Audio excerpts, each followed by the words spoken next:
بسم الله الرحمن الرحيم. السلام عليكم ورحمة الله وبركاته. إن الحمد لله نحمده ونستعينه ونستغفره ونعوذ بالله من شرور أنفسنا وسيئات أعمالنا. من يهده الله فلا مضل له ومن يضلل فلا هادي له. أشهد أن لا إله إلا الله وحده لا شريك له وأن محمدا عبده ورسوله. اللهم صل وسلم على نبينا الكريم محمد بن عبد الله وعلى آله وأصحابه ومن تبعهم بإحسان إلى يوم القيامة.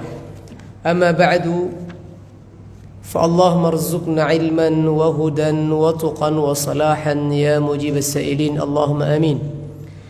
أصبحنا على فطرة الإسلام وعلى كلمة الإخلاص وعلى دين نبينا محمد صلى الله عليه وسلم وعلى ملة أبينا إبراهيم حنيفا وما كان من المشركين. اللهم إنا نسألك علما نافعا ورزقا طيبا وعملا متقبلا. Alhamdulillah, segala puji bagi Allah Subhanahu wa taala jalla jalaluh yang sampai detik ini alhamdulillah memberikan kita berbagai macam nikmat dan karunia. Wabil khusus nikmat kita bisa bangun di pagi hari, kemudian mengawali pagi kita dengan salat subuh secara berjamaah, kemudian melanjutkan dengan beriktikaf, berdiam diri di masjid guna beribadah kepada Allah Subhanahu wa taala dengan menuntut ilmu. Mudah-mudahan Allah Subhanahu wa taala senantiasa menerima setiap amal ibadah kita dan menjadikan semuanya sebagai wasilah ridhanya Allah Subhanahu wa taala kepada kita semuanya. Allahumma amin ya rabbal alamin. Bapak dan Ibu jamaah salat subuh Masjid Al-Ikhlas yang semoga senantiasa dirahmati Allah Subhanahu wa taala. Pada pertemuan kali ini kita akan melanjutkan kajian kita dalam tafsir ayat Al-Ahkam, yang sampai sekarang kita akan masuk ke dalam pelajaran yang ke-13 tentang pengharaman khamr dan judi, minuman keras dan judi, yang terdapat dalam surat Al-Baqarah ayat 219 sampai dengan 220. Allah Subhanahu wa taala berfirman, a'udzubillahi minasyaitonir rajim. Yas'alunaka 'anil khamri wal maisir. قل فيهما إثم كبير ومنافع للناس وإثمهما أكبر من نفعهما ويسألونك ماذا ينفقون قل العفو كذلك يبين الله لكم الآيات لعلكم تتفكرون في الدنيا والآخرة ويسألونك عن اليتامى قل إصلاح لهم خير وإن تخالطوهم فإخوانكم والله يعلم المفسد من المصلح ولو شاء الله لأعنتكم إن الله عزيز حكيم. Surat Al-Baqarah ayat ke-219 dan 220 ini berbicara tentang keharaman khamr dan judi, juga berbicara tentang bagaimana kita bermuamalah dengan anak-anak yatim yang berada dalam penguasaan kita. Allah Subhanahu wa taala berfirman dalam surat Al-Baqarah ayat 219, yas'alunaka 'anil khamri wal maisir. Mereka bertanya kepadamu wahai Muhammad tentang hukum khamr, hukum minuman keras dan perjudian. Qul fihima ithmun kabirun wa manafi'u lin-nas. Katakanlah kepada mereka wahai Muhammad, di dalam keduanya, fihima, dalam keduanya, ismun kabirun, terdapat dosa besar, wa manafi'u linnas, dan ada juga beberapa manfaatnya kepada manusia, wa ithmuhuma akbaru min naf'ihima, dan dosa dari yang ada pada keduanya lebih besar, jauh lebih banyak dan lebih besar daripada apa-apa daripada manfaat yang ada pada keduanya.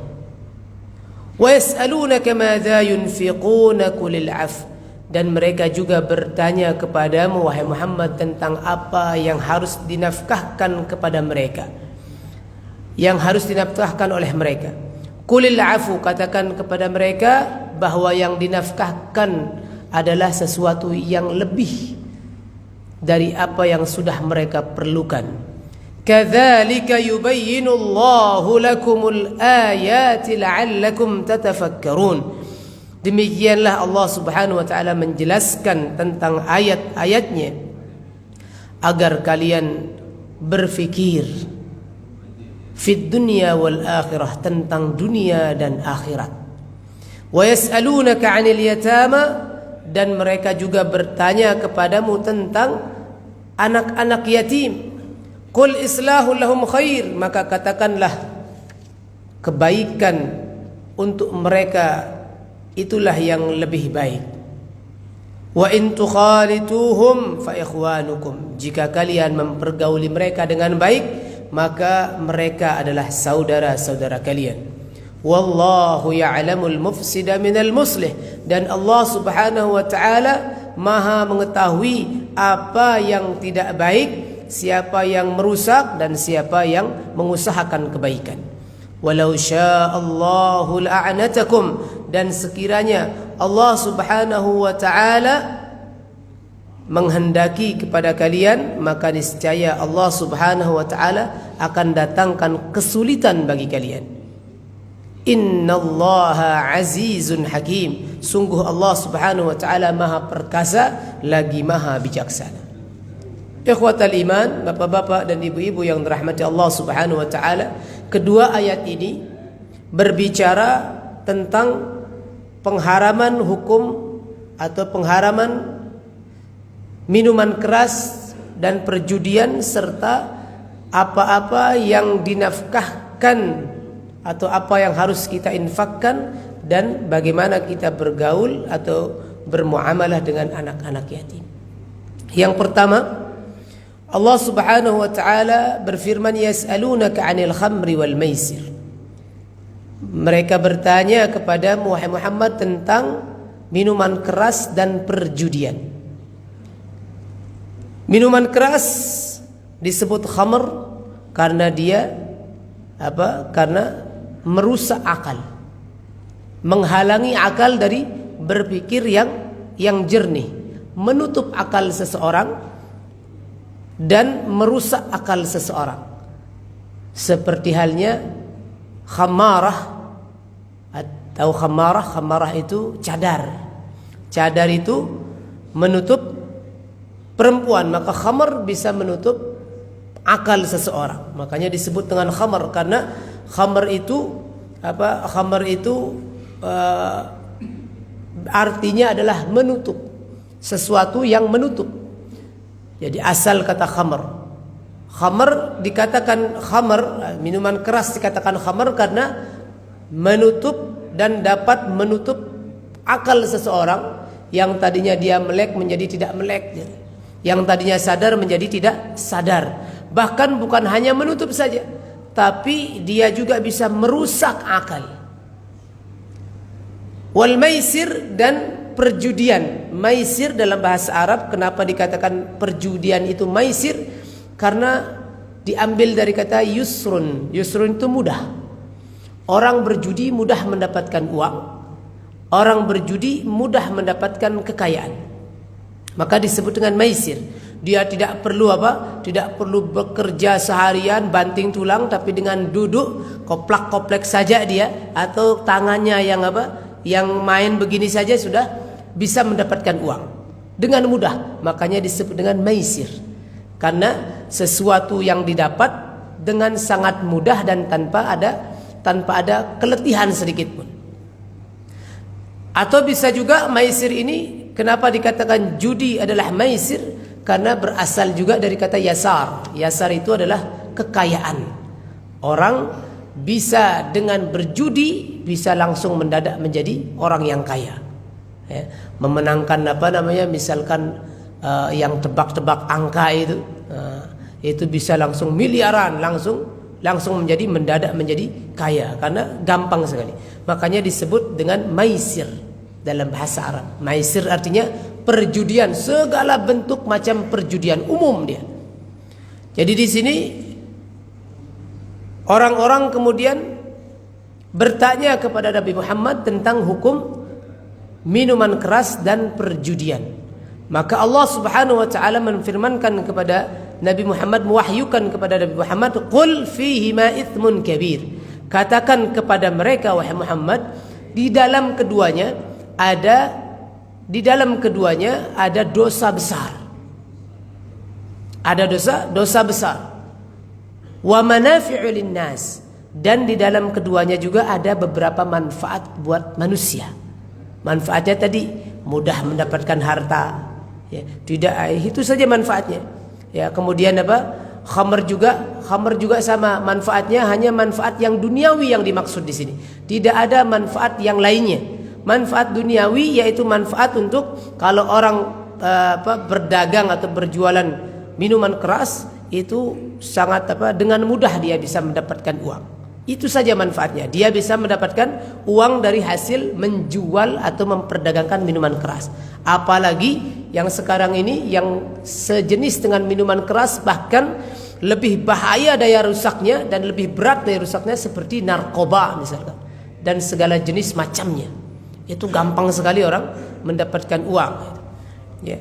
Qul fihi ma itsmun kabirun wa manafi'u linnas wa itsmuhuma akbaru min naf'ihima. Akan tetapi ditegaskan kembali, wa itsmuhuma akbaru min naf'ihima. Akan tetapi dosanya jauh lebih besar daripada manfaat yang ada pada keduanya.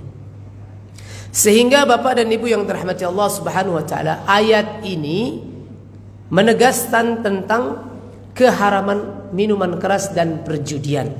Meskipun ayat ini belum secara tegas, baru ada sinyal-sinyal untuk mengharamkan minuman keras itu. Sebagaimana kita ketahui bahwa pengharaman minuman keras itu ada beberapa tahapan Islam, syariat Islam ketika mengharamkan minuman keras di dalam kaum yang ada pada kaum Quraisy pada saat itu, kaum jahiliyah, umat Nabi Muhammad SAW pada saat itu.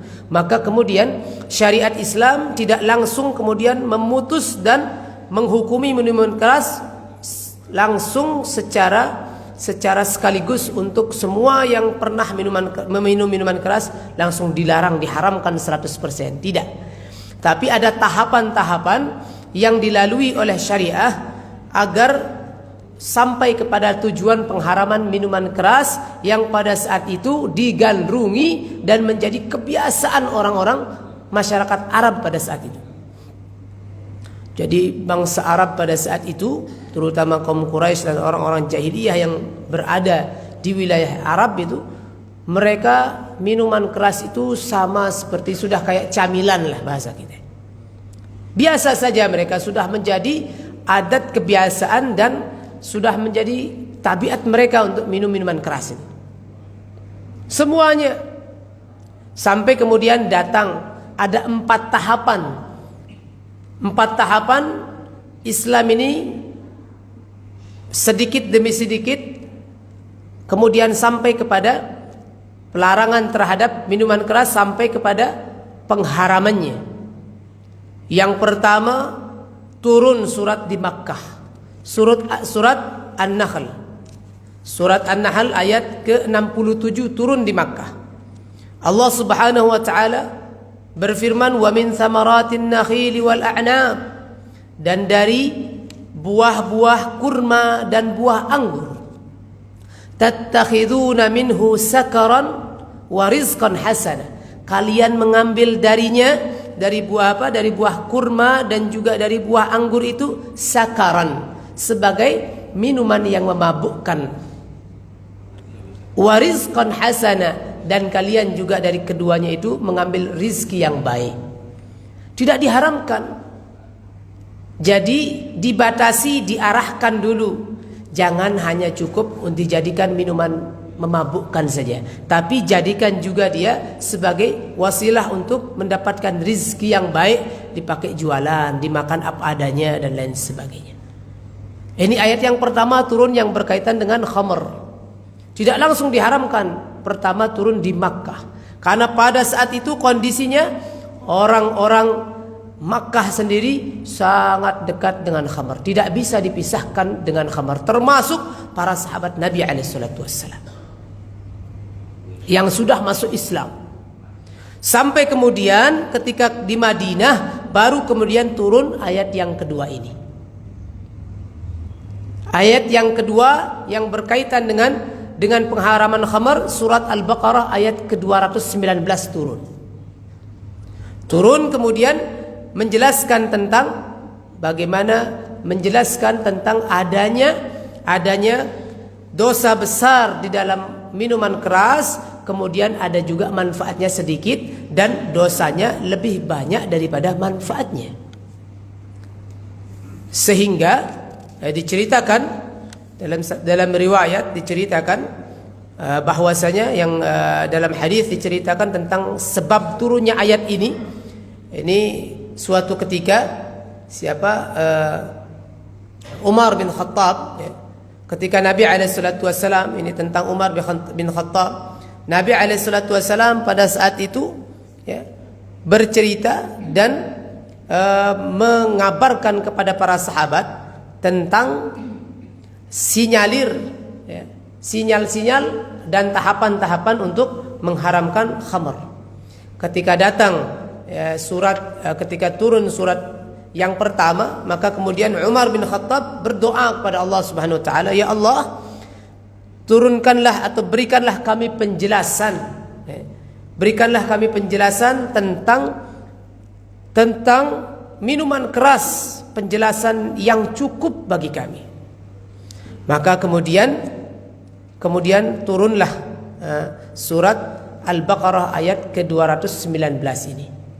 Dan dipanggil Umar, kemudian disampaikan oleh Nabi SAW ayat ini, ya, sampai kemudian Umar pun masih tetap berdoa, ya Allah, Allahumma bayyin lana fil khamri bayanan syafian.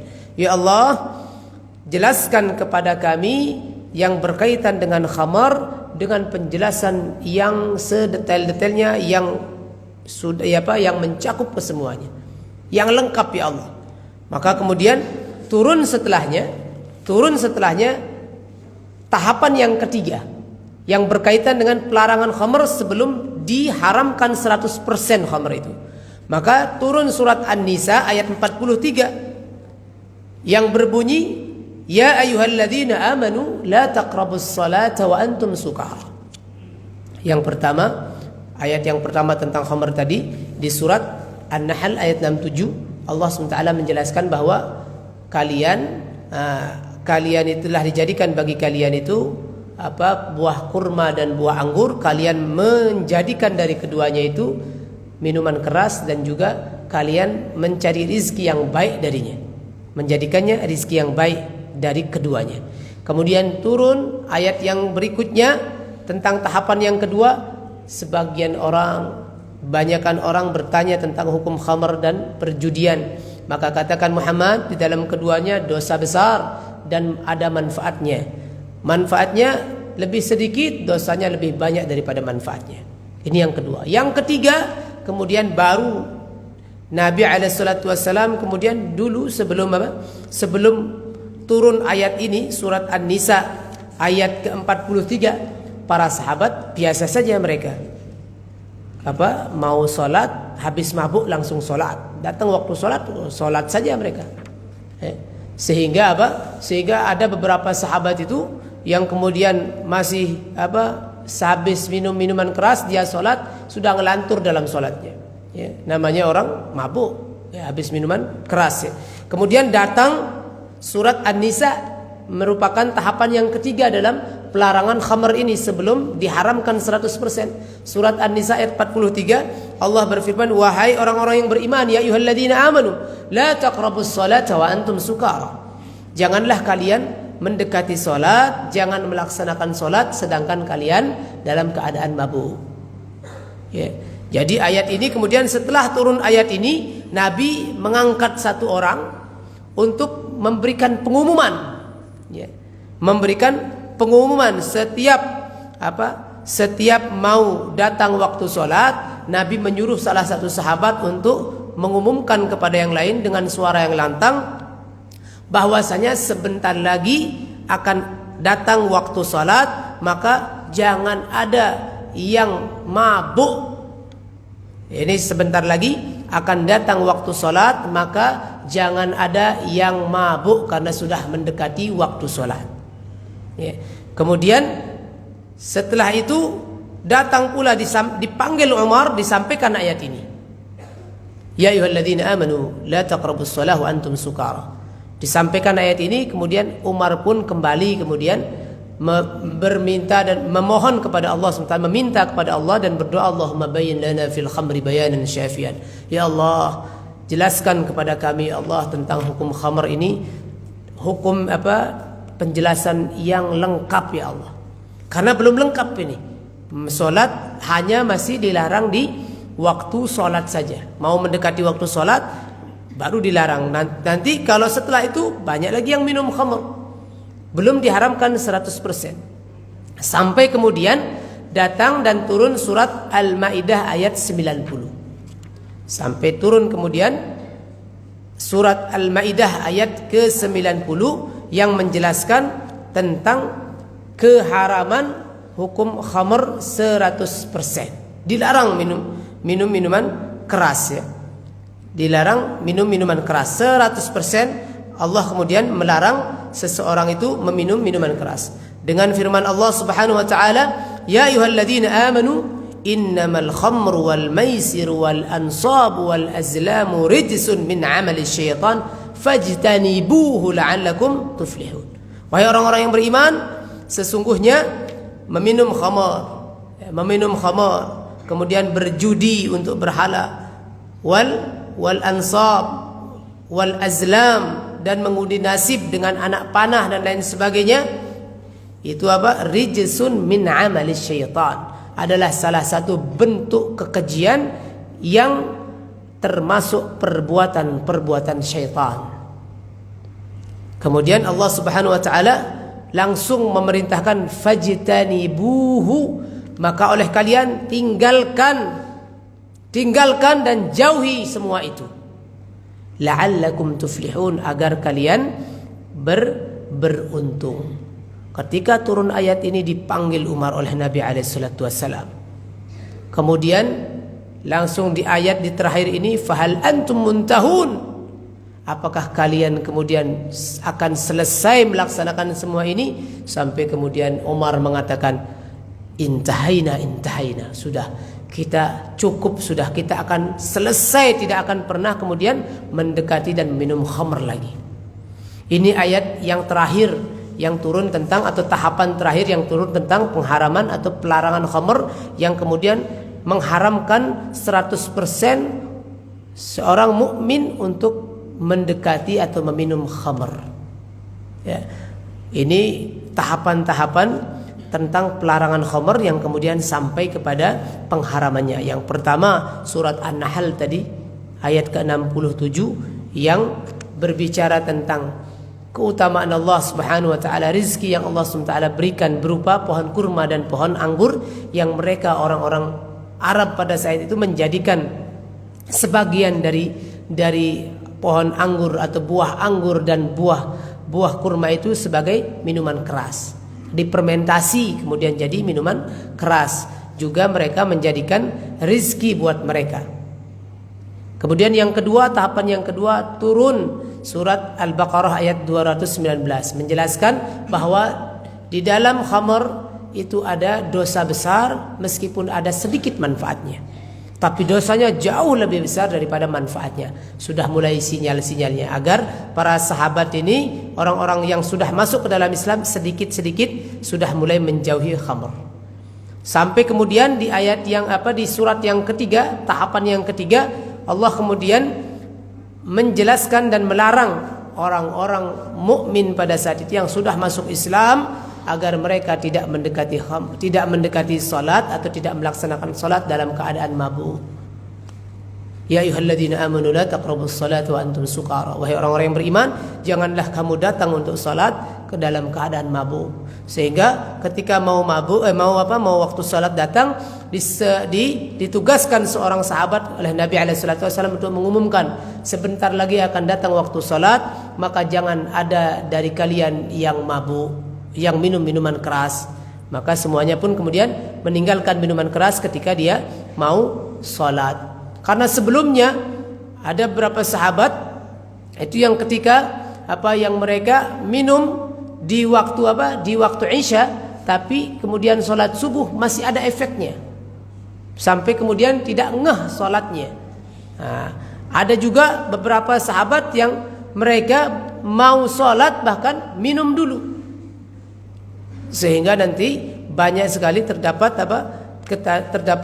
kerancuan dalam salatnya, kerusakan dalam salatnya, sehingga kemudian diperintah oleh Nabi SAW dengan firman Allah Subhanahu wa taala, kalau mau salat, mau mendekati waktu salat dan mendatangi salat, jangan kemudian minum minuman keras. Sampai datang tahapan yang terakhir tentang pelarangan dan keharaman minuman keras secara 100%, surat Al-Maidah ayat 90 ini. Ya ayyuhalladzina amanu innamal khamru wal maisir wal ansabu wal azlamu rijsun min 'amali syaitan fajtanibuh. Dengan kalimat fajtanibuhu, maka jauhilah oleh kalian semua yang tadi disebutkan. Salah satunya adalah khamr, minuman keras. Kalau mau keberuntungan, maka kemudian sampai fahal antum muntahun, apakah kalian akan selesai, akan cukup untuk minum minuman keras setelah ini? Maka Umar sendiri mengatakan, sudah, kami selesai sudah. Tidak ada urusan kami lagi dengan minuman keras. Cukup bagi kami sudah. Nah, ini beberapa tahapan tentang pengharaman minuman keras. Yang sebelum diharamkan 100%, maka ada dispensasi atau diskon keringanan sebelumnya. Kenapa? Karena sekali lagi orang Arab pada saat itu tidak bisa dipisahkan dengan minuman keras. Sangat erat kaitannya mereka. Sudah menjadi karakter atau sudah menjadi kebiasaan yang melekat pada mereka. Minuman keras ini. Sehingga Islam datang, apalagi belum kuat Islamnya, baru-baru awal Islam. Di Makkah itu kasih solusi dulu. Sedikit demi sedikit, kalau kalian mau minum mau menjadikan kurma sama pohon anggur itu buah anggur untuk minuman keras, ya jangan semuanya. Di antaranya ada juga yang dimakan biasa dan jadikan rizki yang baik. Ya. Kemudian yang kedua, dikasih lagi himbauan, hanya berupa himbauan, bukan pelarangan dan bukan pengharaman, hanya himbauan. Di dalam minuman keras itu ada dosa besar, ada manfaatnya sedikit saja, kecuali kalau kalian jual dapat duit, itu saja manfaatnya, yang lainnya nggak ada manfaatnya, dosanya jauh lebih besar. Maka sedikit demi sedikit kemudian para sahabat mulai dihimbau untuk meninggalkan minuman keras ini. Dihimbau lagi bahwasanya kalau mau ibadah, mau sholat, jangan minum minuman keras, karena kita mau sedang ibadah. Begitu sudah kuat keimanan para sahabat, orang-orang yang sudah menganut Islam, sudah banyak di Madinah, maka kemudian langsung dilarang 100%, diharamkan untuk tidak lagi meminum minuman keras. Kenapa? Karena dahsyat sekali daya rusaknya. Salah satu alasan kenapa minuman keras diharamkan, satu saja sudah cukup buat kita. Sesuatu yang paling berharga dari kita adalah akal kita. Jadi sesuatu yang paling berharga. Seseorang kalau nggak ada akal, kalau hilang akalnya, sudah sama kayak ciptaan Allah yang lain, yaitu hewan. Yang membedakan antara hewan dengan kita adalah akal kita. Sehingga dalam bahasa itu manusia itu disebut hayawanun natiq. Manusia itu disebut dengan hayawanun natiq, hewan yang berakal. Kalau tidak ada akal, maka kita tidak ada bedanya dengan ciptaan Allah yang lain yang bernama hewan. Makanya minuman keras ini sangat dahsyat daya rusaknya terhadap akal, sehingga diharamkan dan dijadikan salah satu dosa yang sangat besar di sisi syariat Islam, di pandangan syariat Islam. Dosa besar minuman keras. Kenapa? Karena dia merusak akal. Bahkan dikatakan dengan ummul khaba'is. Biangnya segala sesuatu yang buruk ini. Biangnya keburukan. Ummul khaba'is, apa itu? Khamr, minuman keras. Kalau sudah orang meminum minuman keras, sudah dosa apa saja dilakukan sama dia tanpa disadarinya. Minuman keras ini merupakan biangnya semua keburukan yang ada. Kalau orang sudah minum minuman keras, dia gampang sekali berzina, mudah sekali membunuh, mudah sekali melakukan apa saja yang dia inginkan. Karena tidak sadar lagi, sudah kayak hewan.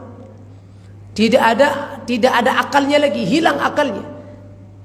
Tertutup akalnya dari melihat sesuatu yang benar. Pokoknya semua benar menurut dia. Tidak ada lagi timbangannya. Ini kenapa kemudian Islam mengharamkan meminum minuman keras yang memang betul-betul daya rusaknya sangat-sangat berat, sangat fatal daya rusaknya minuman keras ini. Termasuk nanti yang menjadi hukum turunan daripada minuman keras yang sama daya rusaknya, bahkan lebih berat daya rusaknya meskipun tidak ada dalilnya. Apa itu? Yaitu dalilnya secara nas, secara teks seperti khamr, yaitu narkoba saat ini yang na'udzubillah, yang sungguh daya rusaknya jauh lebih besar daripada minuman keras. Narkoba ini nanti dikiaskan hukumnya dengan minuman keras karena adanya kesamaan akibat daya rusak yang berat juga, yaitu yang merusak akal. Sehingga meskipun tidak ada nasnya dalam Al-Quran dan dalam hadis secara langsung tentang pengharaman hukum narkoba, maka nanti diambil hukumnya dengan dalil qiyas. Apa itu qiyas? Menjadikan sesuatu yang tidak ada hukumnya, tidak diatur hukumnya dengan dalil yang jelas, dengan dalil atau nas yang ada, kepada sesuatu yang sudah ada hukumnya dengan nas, dengan dalil yang jelas yang ada dalam Al-Quran ataupun hadis. Kenapa? Karena mempunyai satu kesamaan akibat yang merusak yang bernama illah. Minuman keras diharamkan sebabnya adalah karena dia merusak akal. Maka ada kemudian sesuatu, apapun namanya, sesuatu makanan ataupun minuman yang dimasukkan ke dalam tubuh manusia, akibatnya menjadi rusak akalnya. Maka kemudian disusulkan hukumnya kepada minuman keras, apapun yang saat ini kita kenal dengan narkoba. Kalau nanti berapa puluh tahun lagi datang lagi sesuatu yang sama akibatnya, meskipun beda bentuknya tapi dimasukkan ke dalam tubuh manusia kemudian merusak akal, maka hukumnya juga sama, dikiaskan dengan minuman keras. Haram hukumnya.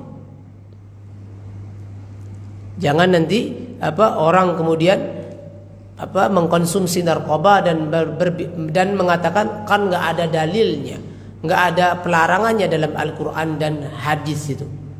Maka boleh-boleh sajalah kalau begitu, ya. Mana ada yang bilang innamal narqaba wa kada, ya.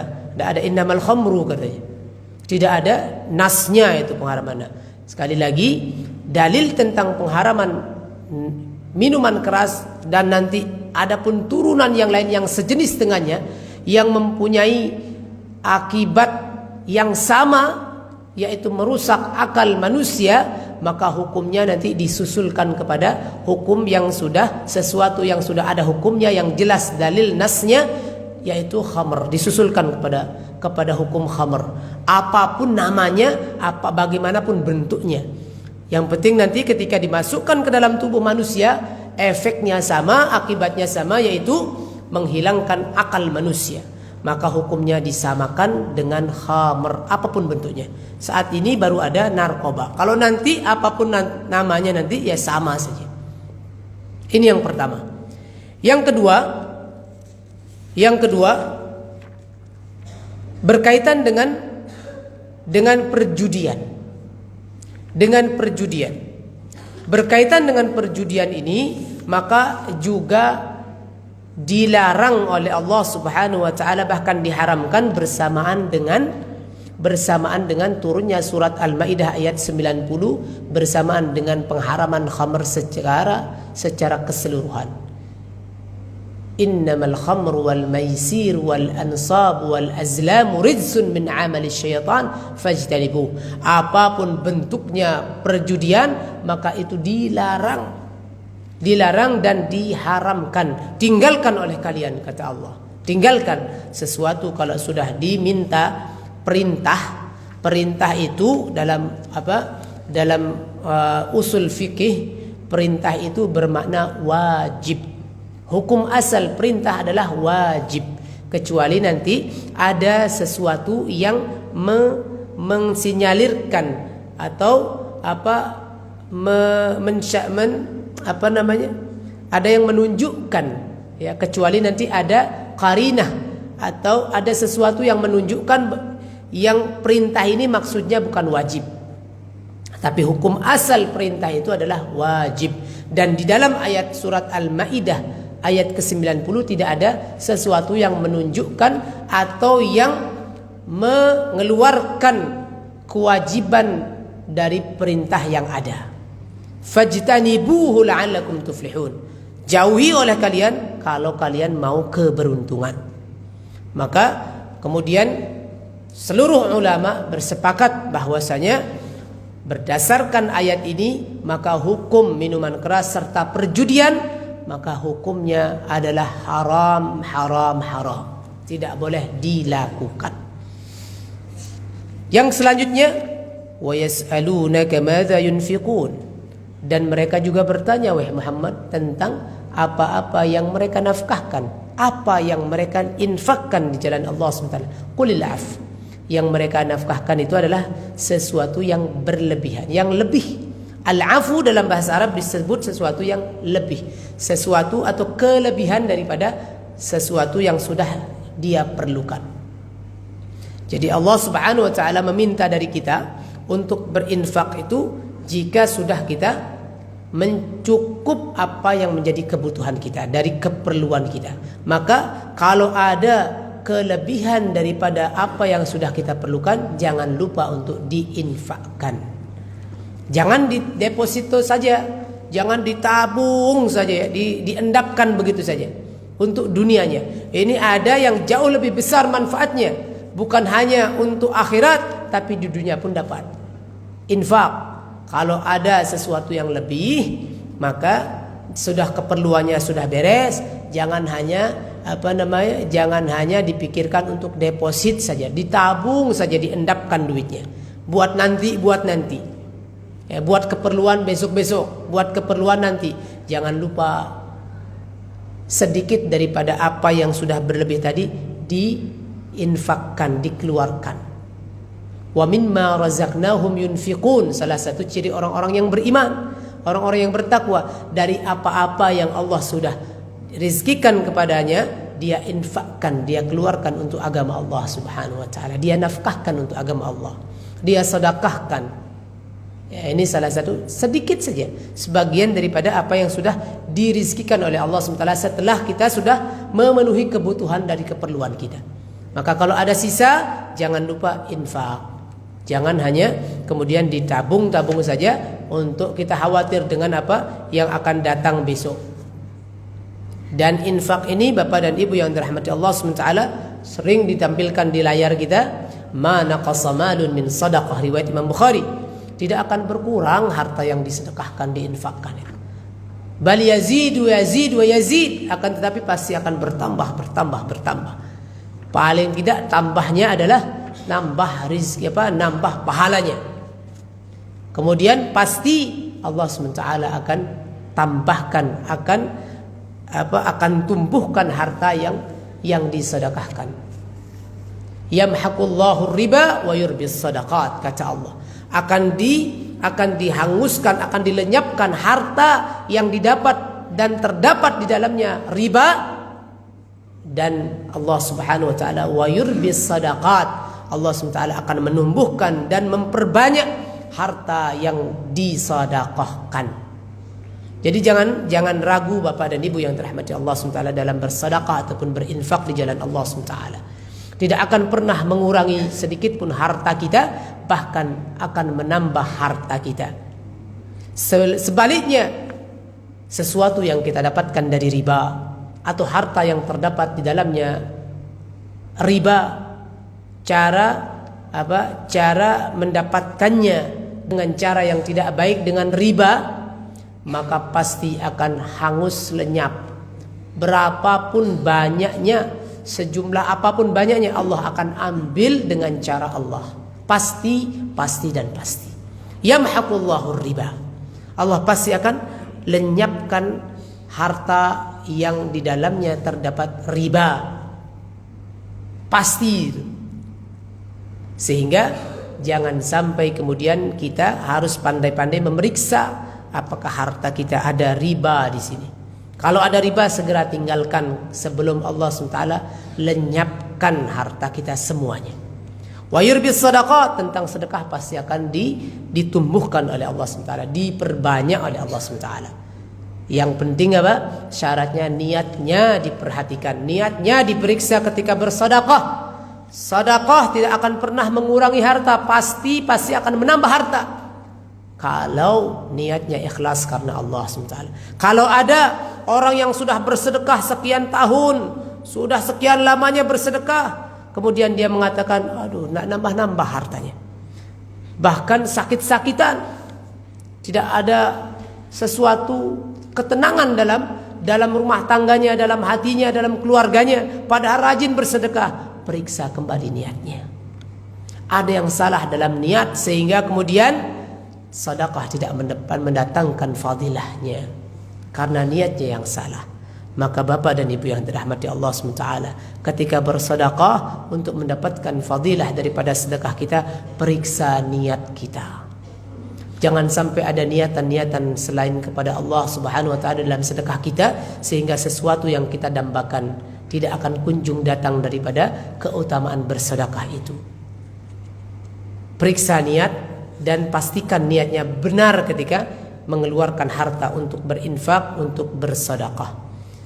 Kadzalika yubayyinullahu lakumul ayati la'allakum tatafakkarun. Demikianlah Allah Subhanahu wa taala menjelaskan tentang ayat-ayatnya agar kalian berfikir tentang apa? Fid dunya wal akhirah, tentang dunia dan akhirat. Khamar, minuman keras, perjudian, dosa besar menyangkut akhiratmu, dan ada juga sedikit manfaatnya menyangkut duniamu. Akan tetapi dosanya jauh lebih besar daripada manfaatnya. Berfikirlah tentang itu, tentang dunia dan akhiratmu. Wa yas'alunaka 'anil yatama, dan mereka pun bertanya tentang anak-anak yatim, wahai Muhammad. Katakan kepada mereka, islahul lahum khair, berbuat baik kepada mereka itu jauh lebih baik, adalah merupakan kebajikan. Ketika turun ayat ini, Ibnu Abbas kemudian berkomentar menjelaskan tentang sebab turunnya ayat ini. Dahulu ketika Ibnu Abbas mengatakan, dahulu ketika turun surat Al-An'am ayat ke-152, firman Allah Subhanahu wa taala, "Wala taqrabu malal yatimi illa billati hi ahsan." Janganlah kalian mendekati harta anak-anak yatim kecuali dengan sesuatu yang lebih baik.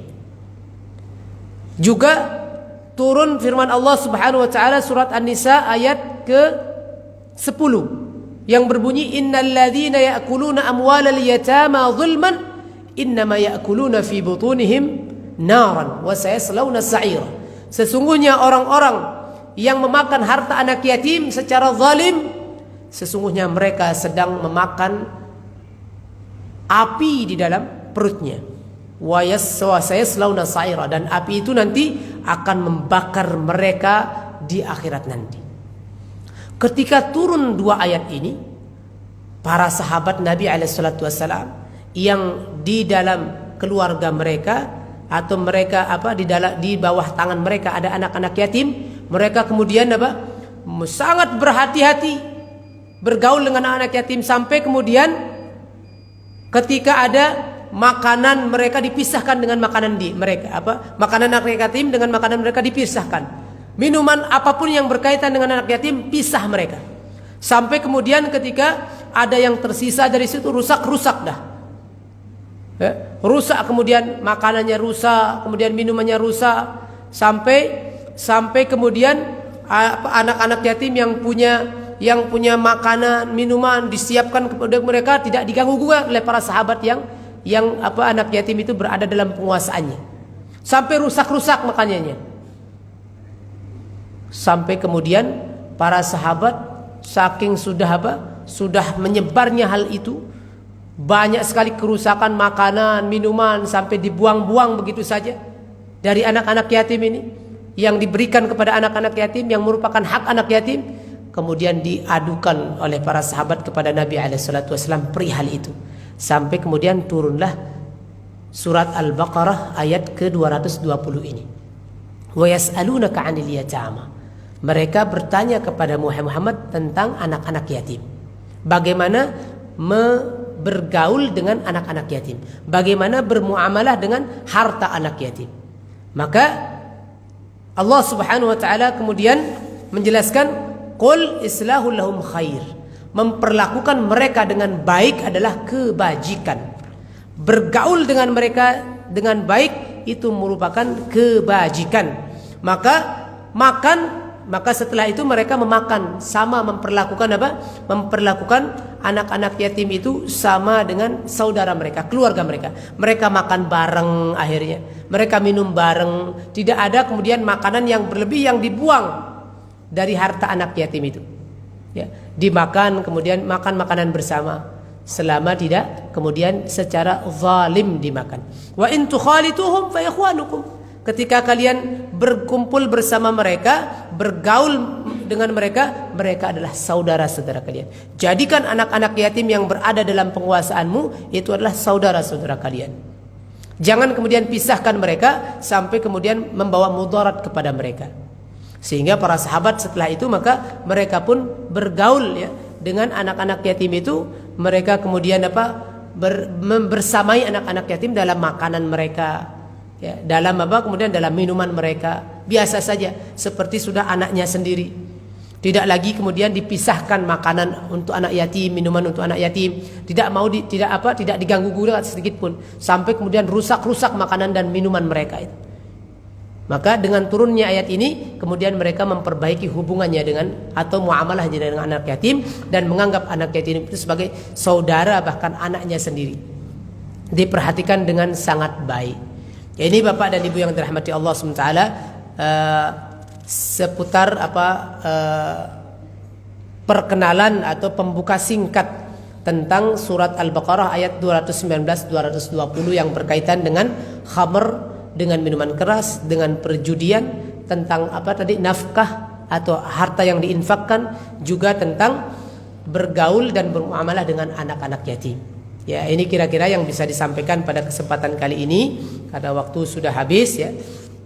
Insyaallah nanti pada pertemuan-pertemuan berikutnya kita mulai akan membahas tentang hukum-hukum yang terdapat di surat Al-Baqarah ayat 219 sampai 220 ini. Hukum yang pertama nanti yang akan kita pelajari, apakah ayat ini surat Al-Baqarah ayat 219 ini menjelaskan dalil terhadap keharaman khamr atau tidak? Dalil tentang pengharaman minuman keras atau tidak? Kemudian yang kedua nanti, apakah semua yang memabukkan itu disebut khamr atau minuman keras itu adalah jenis-jenis tertentu saja? Atau semua yang memabukkan itu disebut dengan khamr atau disebut dengan minuman keras? Insyaallah kita akan bahas pada pertemuan berikutnya. Atau nanti kita juga akan bahas di pertemuan berikutnya juga insyaallah hukum yang ketiga yang terdapat dari pelajaran dari ayat ini, apa saja bentuk-bentuk perjudian yang diharamkan. Ada enggak perjudian yang tidak diharamkan? Atau semua perjudian itu diharamkan, apa saja bentuk-bentuknya. Insyaallah kita akan bahas pada pertemuan-pertemuan berikutnya. Mudah-mudahan Allah SWT senantiasa berikan kita kesehatan, Allah berikan keberkahan waktu kita sehingga kita bisa menghadiri kajian-kajian ilmu di pekan-pekan berikutnya. Allahumma amin ya rabbal alamin. Kalau ada 1-2 pertanyaan yang belum jelas tadi dari apa yang tadi disampaikan, silahkan untuk ditanyakan. Atau mau ada yang menambahkan seputar tadi, seputar pengharaman khamar dan juga perjudian, kami persilahkan.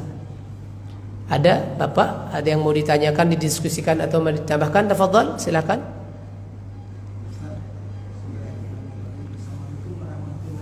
Waalaikumsalam warahmatullahi wabarakatuh.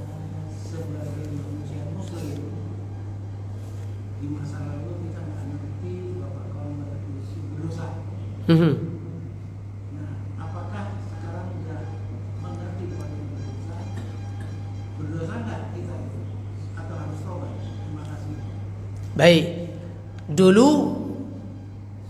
pernah minum khamr, tapi dulu tidak tahu hukum khamr itu. Kemudian sekarang dan sudah ditinggalkan. Sekarang alhamdulillah Allah berikan hidayah, Allah berikan ilmu, kemudian alhamdulillah dekat dengan agama dan tidak lagi minum khamr. Terhadap yang dulu bagaimana? Kita berdosa nggak terhadap yang dulu atau hanya cukup dengan tobat saja? Ya, kalau tidak mengetahui mau apa lagi kan? Rufi'al qalam an thalathin. Jadi memang kalau namanya tidak mengetahui mau diapakan? Ya. Cukup kalau sekarang sudah tahu, alhamdulillah bersyukur kepada Allah SWT, kemudian banyak-banyak bertobat, banyak-banyak beristighfar, mohon ampun kepada Allah terhadap apa-apa yang sudah dilakukan dahulu. Dulu nggak tahu karena tidak dekat dengan Islam. Makanya Masya Allah ini salah satu bentuk keutamaan Islam luar biasa. Dalam hadis Nabi SAW bersabda, Al-Islamu yajubbu ma sabaqa. Islam itu menghapus apa yang sudah pernah dulu dilakukan. Dulu sebelum Islam, siapa Umar? Siapa para sahabat yang besar? Jangankan minum khamr, Pak. Umar dulu mengubur anaknya hidup-hidup dulu. Sahabat dulu sama keluhannya juga dengan bapak. Sedih sekali dulu setelah mengenal Islam, sedih. Sedihnya luar biasa karena berbagai macam perbuatan yang keji pernah dilakukan. Maka kemudian Nabi SAW menjelaskan al-Islam yajubbu ma sabaq. Islam, ketika seorang sudah masuk Islam, dulunya sebelum dia mengenal Islam, dia kemudian dia mengerjakan segala bentuk keburukan. Setelah masuk Islam, Islam kemudian menghapus apa-apa yang dulu. Setelah masuk Islam maka semuanya dihapuskan oleh Allah SWT. Dia layaknya seorang bayi yang baru lahir kembali. Maka kita juga dulu sama, misalkan ada di antara kita yang dulu sudah Islam, tapi Islam KTP-nya saja itu, Islam KTP-nya saja itu. Islam katanya tapi nggak pernah sholat, belum, nggak Islam namanya. Islam sesungguhnya enggak, tapi KTP-nya ya Islam. Islam kemudian dia minum khamar, sebenarnya bukan Islam dia kan gitu. Kemudian setelah datang hidayah, dia bertaubat, dia kemudian mengetahui hukum khamar, maka sekali lagi al-Islam yajubbu ma sabaq. Tinggalkan sejauh-jauhnya khamar. Jangan pernah dekati lagi dan bersyukur kepada Allah telah diberikan hidayah. Bagaimana terhadap yang dulu, dosa nggak saya? Wallahu ta'ala, itu urusannya kepada Allah. Banyak-banyak bertobat. Mana tahu kita dosa atau tidak kan?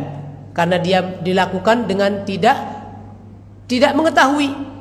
Dan apa-apa yang tidak diketahui kalau dilakukan namanya orang tidak mengetahui. Bagaimana dia kemudian mau meninggalkan karena dia tidak mengetahuinya? Wallahu ta'ala a'la wa a'lam bishawab. Kalaupun dulu tidak mengetahui hukumnya dan sekarang diberikan ilmu, diberikan hidayah, bersyukurlah atas itu.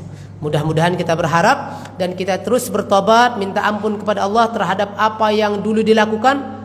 Bertobat dan minta ampun kepada Allah dan senantiasa iringi dengan kebaikan dan kebaikan. Karena kebaikan akan menghapuskan apa-apa atau keburukan-keburukan yang pernah kita tinggalkan. Innal hasanat yudhibnas sayyi'at. Kebaikan-kebaikan yang kita lakukan akan menghapus keburukan-keburukan yang pernah kita lakukan. Wallahu ta'ala a'lam bishawab. Ada lagi? Cukup Pak ya?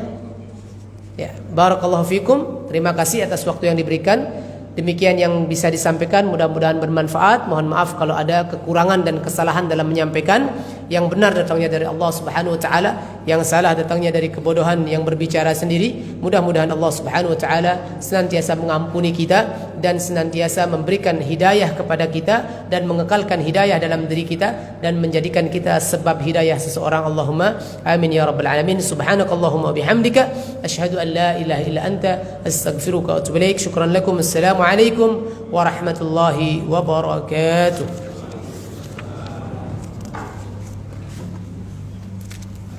Jazakallah khair. Sehat-sehat. Waalaikumsalam. Terima kasih.